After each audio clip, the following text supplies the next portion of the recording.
Сен жасырған адам қыз ба, ұл ма? Қыз ау, по идее. Ешкім жасырмадың ба? Жоқ, жасырдым ғой. Қыз. Қыз. Сен жасырған адам ұл ма, еркек? Ұл ма или қыз ба? Мужчина, мужчина. Мужчина дейді, не мужчина, олар еще. Горилла емес сұрады. Сен жасырған адам биші ма? Жоқ, биш емес. Актер ма сонда шетелік? Жоқ. Бірақ бір рет актер болып көрген ол тоже. Бір рет актер болып көрген? 25-тен үлкен ба, кішкентай ма? Үлкен, по идее. Үлкен. Оны қатты шарт етпейді екен, если что. Қандай, мені ізденеді, соны қарайды деп ойлап қалмаңдар.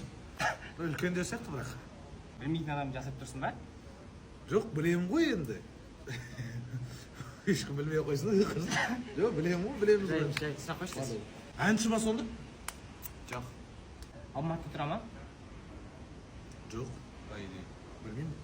білмеймін. Жоқ, мына жақта тұрады деп айтсақ, бәлей қалып қалатын сияқтысың ғой. Қарап жүрді. Так, сен ма? Чемпион ба? Спортсмен, то есть. Сен жасырған адам блогер ма? Саналады ғой, по идее. Блогер ба? Иә. Көп па подписчигі? Қатты көп емес сияқты.